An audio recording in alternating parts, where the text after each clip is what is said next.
ITC का stock कब चलेगा, ये क्वेश्चन आप में से काफी इन्वेस्टर्स को है। आईटीसी एक डाइवर्सिफाइड कंपनी है, एक प्रॉफिटेबल कंपनी है।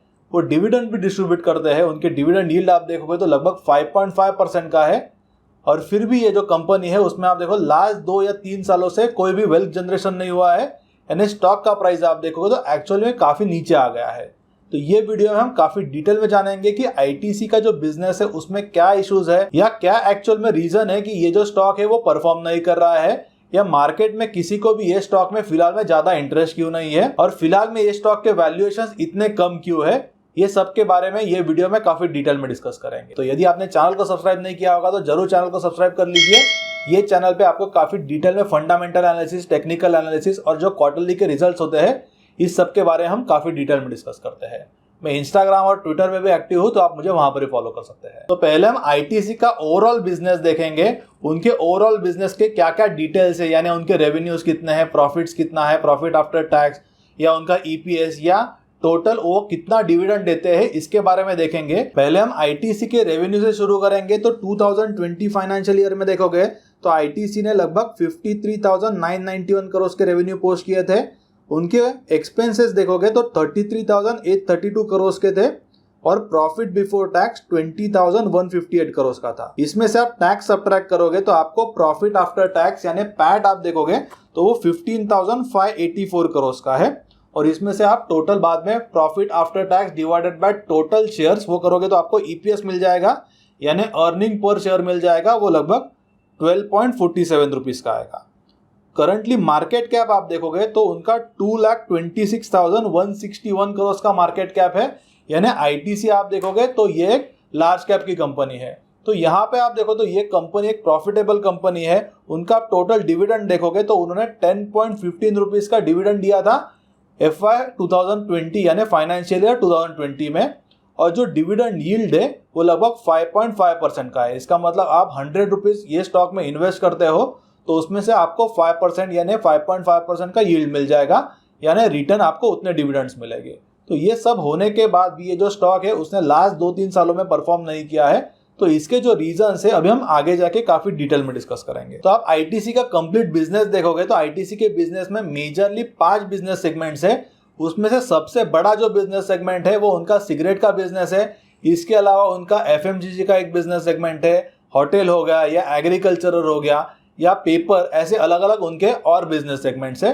तो ये सब के बारे में हम आगे जाके डिटेल में डिस्कस करेंगे। और ये सब सेगमेंट में से कौन सा ऐसा सेगमेंट है कि उसके वजह से ओवरऑल जो परफॉर्मेंस है आईटीसी का वो इतना अच्छा नहीं हो रहा है, और इसका क्या रीजन है कि मार्केट इसको फिलहाल में कोई वैल्यूएशन क्यों नहीं दे रहा है, या इसका आप प्राइस टू अर्निंग भी देखोगे तो सिर्फ 15 टाइम्स है। आप कोई भी एफएमसीजी कंपनी देखोगे इंडिया में तो उसका जो प्राइस टू अर्निंग है वो मिनिमम 30 टाइम्स से ज्यादा होता है। तो इसके क्या रीजन है इसके बारे में हम अभी देखते हैं। हम पहले आईटीसी के सिगरेट बिजनेस से शुरू करेंगे और इसमें उनके रेवेन्यूज, ईबिट और ईबिट के मार्जिन्स कितने हैं इसके बारे में देखेंगे। तो यहाँ पे आप देखो तो 2010 से 2017 तक उनके जो रेवेन्यूज है वो कंटिन्यूसली यहाँ पे इंक्रीज हुए हैं, और बाद में यहाँ पे डिक्लाइन आया था। तो इसका जो रीजन है ये बेसिकली जीएसटी का है, और जीएसटी की वजह से उनके जो टैक्सेस है वो बढ़ गए थे। पर यहाँ पे उनका जो ईबिट है उसमें कोई भी चेंज नहीं हुआ है, और ईबिट एक्चुअल में यहाँ पे इंक्रीज हुआ है। और करंटली आप देखोगे तो 2020 में उन्होंने सिगरेट बिजनेस है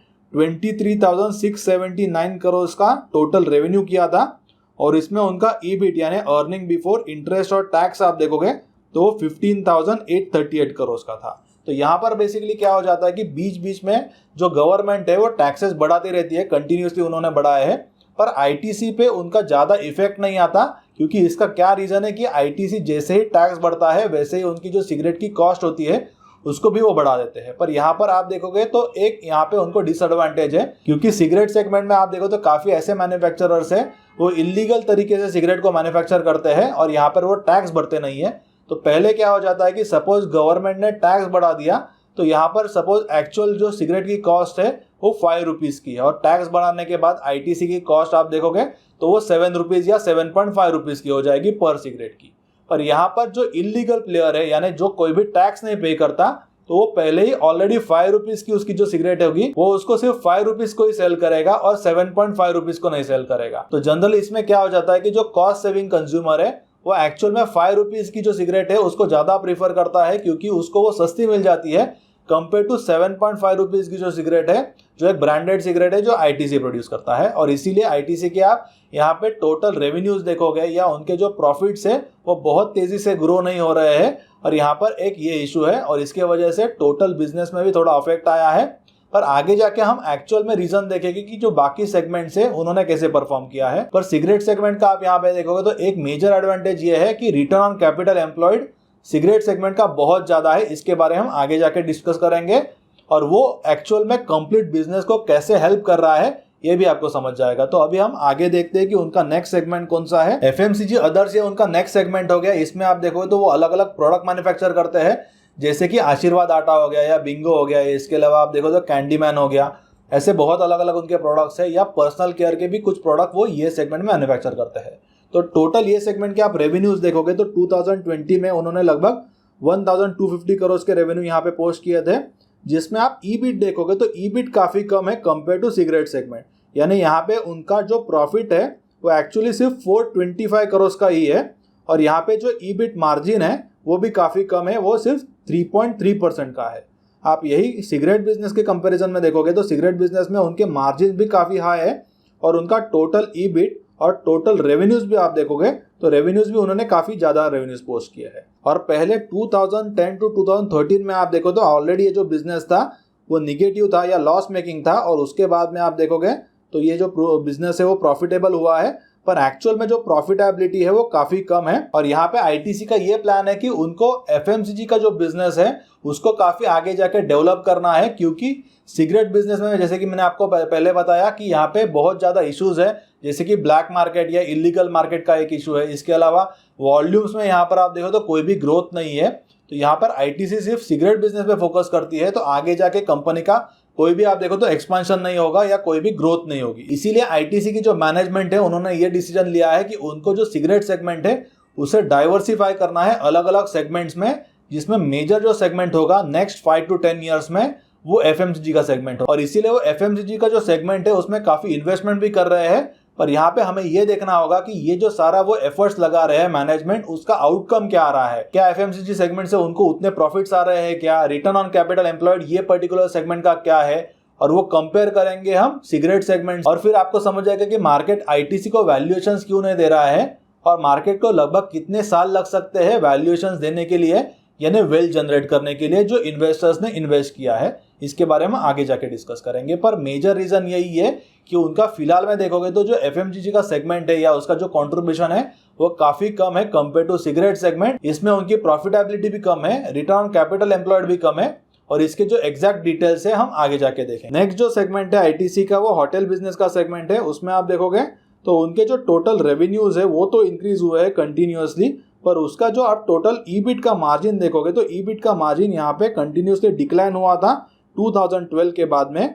और यहाँ पे उनका जो ईबिट है वो 2014 टू 2017 आप देखोगे तो यहाँ पे काफी कम हो गया था, पर बाद में थोड़ा यहाँ पे इंक्रीज हुआ है। तो होटल बिजनेस के आप मार्जिन देखोगे 2020 में तो वो सिर्फ 8% के मार्जिन से, और टोटल रेवेन्यू 2020 में 1926 करोड़ का था, और टोटल उनके ईबिट आप देखोगे तो वो 154 करोड़ का था। तो ये सेगमेंट में भी देखोगे जो होटल का सेगमेंट है उसमें उनके जो टोटल प्रॉफिट्स है वो काफी कम है कंपेयर टू उनका जो सिगरेट का सेगमेंट है। होटल के सेगमेंट में उनको सिर्फ 154 करोड़ के प्रॉफिट्स मिल रहे हैं, और सिगरेट के बिजनेस में आप देखोगे तो उनके जो टोटल प्रॉफिट्स है वो लगभग 16,000 करोड़ के थे। तो यहाँ पर आप देखो तो आईटीसी डाइवर्सिफाई तो कर रहा है, पर एक्चुअल में जो बाकी बिजनेसेस है जैसे कि एफएमसीजी बिजनेस या होटल का बिजनेस, या इसके अलावा हम आगे जाके एग्री और पेपर के बिजनेस के भी बारे में बात करेंगे, तो ये जो बिजनेस है वो इतने अच्छे बिजनेसेस नहीं है कंपेयर टू जो उनका सिगरेट का बिजनेस है। सिगरेट का बिजनेस आप देखोगे तो वर्ल्ड ओवर काफी एक अच्छा बिजनेस होता है, उसमें ज्यादा कोई कैपिटल एम्प्लॉय करने की जरूरत नहीं होती है।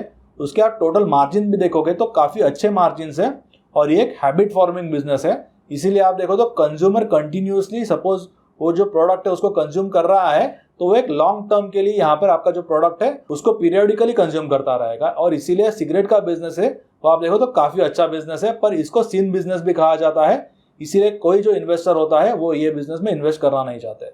इसके बाद में हम आगे देखेंगे कि उनका जो एग्री का बिजनेस है उसमें आप देखो तो उनके जो टोटल रेवेन्यूज है वो 10,453 करोड़ के हैं, और इसके बाद में उनके जो टोटल यहाँ पे ईबिट का मार्जिन है वो भी लगभग 8% का है। और ये बिजनेस सेगमेंट से उनके जो ईबिट है, अर्निंग बिफोर इंटरेस्ट और टैक्स, वो 829 करोड़ का है। तो यहाँ पर भी आप देखो तो ये जो बिजनेस सेगमेंट है इसमें भी ज्यादा कोई ग्रोथ नहीं आया है। 2013 टू 2020 में आप देखोगे तो उनके जो प्रॉफिट्स है वो लगभग सेम ही प्रॉफिट्स है, और ये उनके जो प्रॉफिट्स है वो काफी कम है कंपेयर टू उनका जो सिगरेट का बिजनेस है। सिमिलरली उनका ईबिट का मार्जिन भी आप देखोगे तो वो 2016 के बाद में यहाँ पे डिक्लाइन हुआ है 12.5% से। आप देखो तो फिलहाल में सिर्फ 8% के मार्जिन उनके एग्रीकल्चर के बिजनेस में है। तो यहाँ पर भी ज्यादा ये जो बिजनेस है वो उनके टोटल प्रॉफिट्स में कंट्रीब्यूट नहीं कर रहा है। और यदि आईटीसी को यहाँ पर प्रॉफिटेबिलिटी को ग्रो करना है ओवरऑल बिजनेस का, कंबाइंड कंसोलिडेटेड बिजनेस का, तो यहाँ पे उनको काफी ज्यादा एफर्ट लगाने होंगे और यहाँ पे कुछ उनको यूनिक करना होगा, तो ही उनका जो टोटल ओवरऑल रेवेन्यूज है या टोटल ओवरऑल प्रॉफिट्स है उसमें हमें कुछ इंक्रीज दिख सकता है। अदरवाइज उनका जो सिगरेट का सेगमेंट है वो बहुत एक बड़ा सेगमेंट है और फिलहाल में उसमें बहुत ज्यादा ग्रोथ नहीं आ रही है, और इसीलिए जो ओवरऑल बिजनेस है उसमें आप देखो तो अफेक्ट आ चुका है। अब यहाँ उनके नेक्स्ट बिजनेस सेगमेंट के बारे में देखते हैं जो पेपर का है। तो पेपर में भी आप देखोगे तो उनके जो टोटल रेवेन्यूज है 2020 के वो 6107 करोड़ के थे। इसमें आप देखो तो ईबिट अच्छा है, 21% का है। और यहाँ पे प्रॉफिटेबिलिटी देखोगे यानी अर्निंग बिफोर इंटरेस्ट और टैक्स देखोगे 2020 ईयर में तो उन्होंने लगभग 1305 करोड़ का पोस्ट किया था। तो यदि आप पेपर बिजनेस सेगमेंट को कंपेयर करोगे उनके सिगरेट बिजनेस सेगमेंट से तो यहाँ पे आपको दिखाई देगा कि ईबिट के जो मार्जिन है वो काफी कम है कंपेयर टू जो सिगरेट बिजनेस सेगमेंट है, और टोटल यहाँ पर जो रेवेन्यू का कॉन्ट्रीब्यूशन है वो भी काफी कम है, जिसके जो डिटेल्स है वो अभी हम देखते हैं। तो यहाँ पर आप देखोगे तो जो टोटल रेवेन्यू का मिक्स है यानी उनके जो अलग अलग बिजनेस सेगमेंट्स है जैसे कि सिगरेट या उसके अलावा एफएमसीजी अदर्स, होटल और पेपर बोर्ड बिजनेस या पेपर पैकेजिंग का बिजनेस, तो यहाँ पे 2010 से आप देखोगे तो उनका जो टोटल प्रॉफिट का कंट्रीब्यूशन था सिगरेट बिजनेस का वो लगभग 58% का था। और बाद में 2016 के बाद में उन्होंने काफी यहाँ पे डाइवर्सिफाई किया है, बाकी जो बिजनेस सेगमेंट्स है उससे ज्यादा रेवेन्यूज आए। तो यहाँ पर आप 2017 टू 2020 देखोगे तो कंटिन्यूसली जो सिगरेट बिजनेस का रेवेन्यू का कंट्रीब्यूशन है वो यहाँ पर कम हुआ है। 2018 में वो 47% का था, 2019 में वो 42% का हुआ, और 2020 में भी आप देखो तो लगभग वो 41% का है। तो यहाँ पर ग्रो क्या हो रहा है, और ये जो चार्ट है वो सिर्फ रेवेन्यू के टर्म्स में हम देख रहे हैं। तो एफएमसीजी अदर्स का जो बिजनेस सेगमेंट है उसमें एक्चुअल में ग्रोथ हुआ है। 2020 में आप देखो तो 22% का कंट्रीब्यूशन कर रहा है, रेड लाइन में आप देख सकते हो, और 2010 में उसका ही कंट्रीब्यूशन 10% का था। वैसे ही दूसरा आप देखो तो जो एग्री का बिजनेस है, एग्री सेगमेंट, उसमें भी यहाँ पे ग्रोथ हुआ है। 2020 में 18% का कंट्रीब्यूशन किया है, और 2010 में आप देखो तो लगभग वो 12% का है, ग्रीन लाइन में आप देख सकते हो। और जो बाकी जो बिजनेस सेगमेंट्स है जैसे कि उनका होटल का बिजनेस सेगमेंट और पेपर बोर्ड का सेगमेंट, उसमें कोई भी ग्रोथ नहीं है, उनका जो कंट्रीब्यूशन है वो लगभग उतना ही है। होटल का बिजनेस सेगमेंट उनके टोटल रेवेन्यूज में सिर्फ 3% का कंट्रीब्यूशन करता है, येलो लाइन में आप देख सकते हो। और ऑरेंज में आप देखोगे तो जो पेपर बोर्ड का सेगमेंट है वो लगभग 9 to 10% का कंट्रीब्यूशन करता है। तो यहाँ पर आप देखो तो उनका जो मेजर सेगमेंट है वो सिगरेट का ही बिजनेस सेगमेंट है, जिससे उनके 40% के रेवेन्यूज आ रहे हैं। और उसके बाद में उन्होंने थोड़ा डाइवर्सिफिकेशन किया है एफएमसीजी और इसके अलावा जो एग्री बिजनेस सेगमेंट है उससे उनके कुछ रेवेन्यूज आ रहे हैं। पर यहाँ पर हमें प्रॉफिटेबिलिटी भी देखना होगा कि अलग अलग जो बिजनेस सेगमेंट्स है वो एक्चुअल में कितना प्रॉफिट जनरेट कर रहे हैं।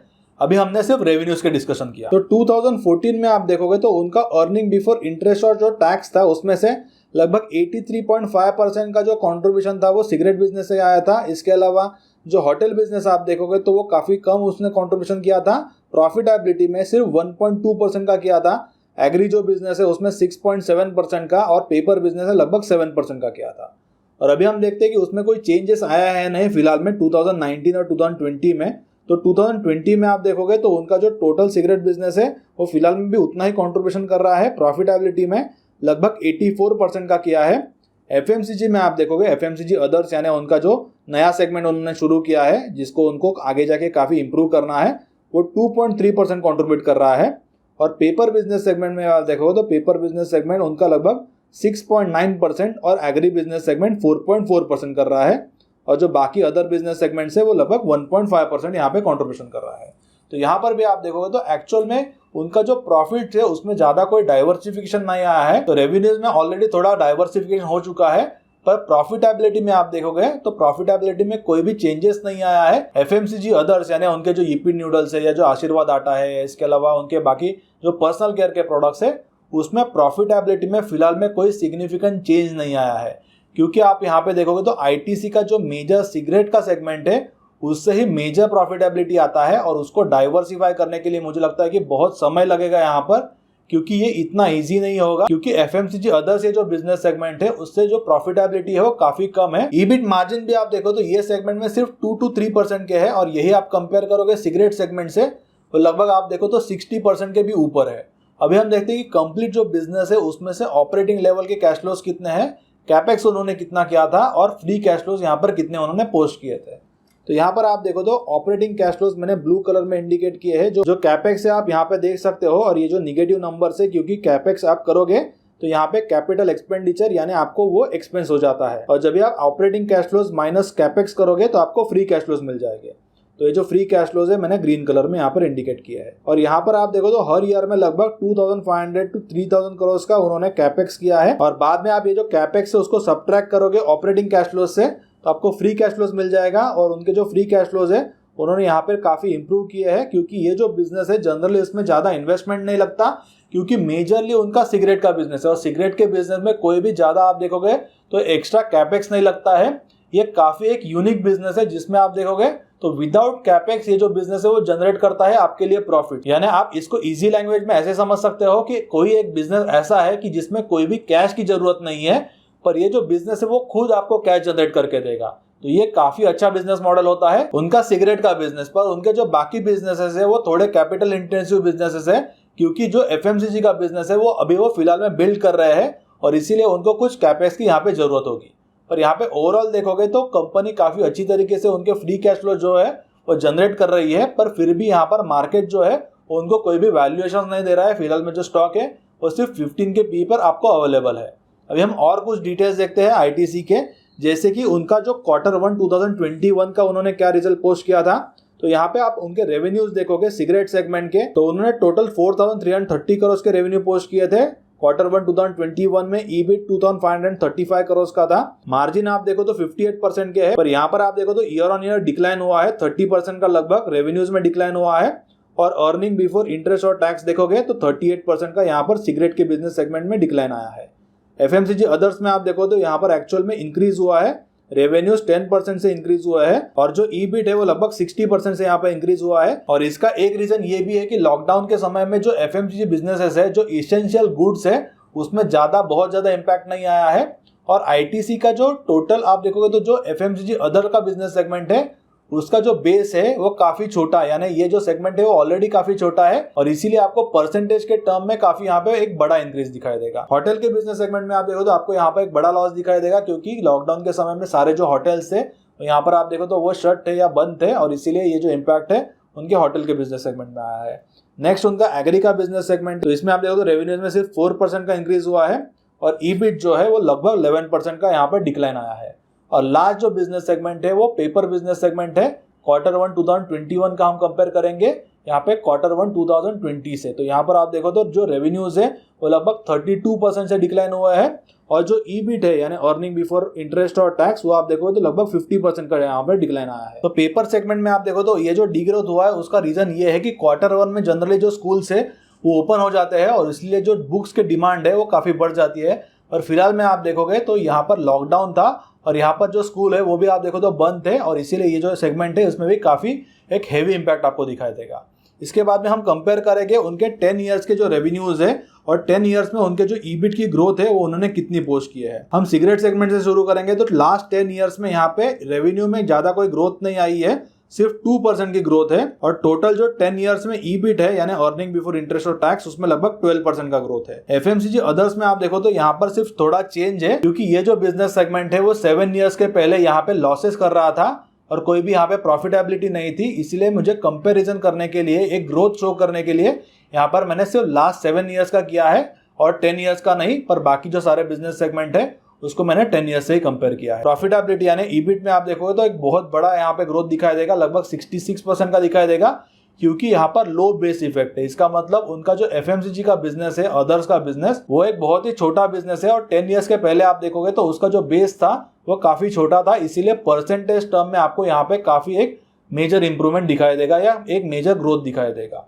इसके बाद में जो होटल का बिजनेस है उसमें एक्चुअली जो ईबिट है वो एक्चुअली डिक्लाइन हुआ है और रेवेन्यू में 7% का ग्रोथ हुआ है। एग्री बिजनेस में रेवेन्यू में 10% का ग्रोथ हुआ है और ईबिट में 6% का हुआ है। और पेपर बिजनेस सेगमेंट में भी आप देखोगे तो उनके जो रेवेन्यूज और जो ईबिट है वो लगभग 6% का यहाँ पर ग्रोथ हुआ है लास्ट 10 ईयर्स में। तो एक्चुअल में यहाँ पर आप देखोगे तो जो मेजर ग्रोथ हुआ है या ग्रोथ होने वाला है वो उनके एफएमसीजी बिजनेस में होगा, एफएमसीजी अदर, जिसमें वो काफी आगे जाके डेवलपमेंट कर रहे हैं। या इसके अलावा आईटीसी ये बिजनेस सेगमेंट में काफी कैपेक्स भी कर रहा है। और अभी हम कंपेयर करें कि उनके रिटर्न ऑन कैपिटल एम्प्लॉयड हर एक बिजनेस सेगमेंट का कितना है, और ये काफी एक इंपॉर्टेंट पैरामीटर है उनके कंप्लीट बिजनेस को अंडरस्टैंड करने के लिए। तो जैसे कि आप यहाँ पर देखोगे तो उनका मेजरली जो कॉन्ट्रीब्यूशन है, यानी जो सबसे ज्यादा एक्स्ट्रा ऑर्डिनरी बिजनेस है, वो उनका एफएमसीजी का सिगरेट का बिजनेस सेगमेंट है, जिससे उनका रिटर्न ऑन कैपिटल एम्प्लॉयड 474 या लगभग 475% का है। उसके कंपैरिजन में एफएमसीजी अदर्स यानी उनका जो न्यू बिजनेस सेगमेंट वो डेवलप करने वाले हैं और कंपनी को लग रहा है कि आगे जाके काफ़ी अच्छा परफॉर्म कर सकेगा, तो उसमें उनका रिटर्न ऑन कैपिटल एम्प्लॉयड सिर्फ 6% का है। होटल्स में आप देखोगे तो सिर्फ 2% का है, एग्री में 24 to 25% का है और पेपर बिजनेस सेगमेंट में 21% का है। और कंबाइंड आरओसी देखोगे रिटर्न ऑन कैपिटल एम्प्लॉयड तो वो लगभग 28% का है। और ये जो सारा रिटर्न ऑन कैपिटल एम्प्लॉयड है वो 2020 फाइनेंशियल ईयर के लिए मैंने कैलकुलेट किया है। तो यहाँ पे आपको क्लियरली दिखाई देगा कि सबसे बेस्ट जो बिजनेस सेगमेंट है वो सिगरेट का बिजनेस सेगमेंट है, और इसके कंपैरिजन में कोई भी ऐसा बिजनेस नहीं है कि वो इतना अच्छा बिजनेस है। और ये ओवरऑल ग्लोबली भी ऐसा ही होता है, क्योंकि सिगरेट के बिजनेस सेगमेंट में कोई भी ज़्यादा कैपेक्स करने की जरूरत नहीं होती है, इसलिए रिटर्न ऑन कैपिटल एम्प्लॉयड बहुत ज़्यादा हो जाता है।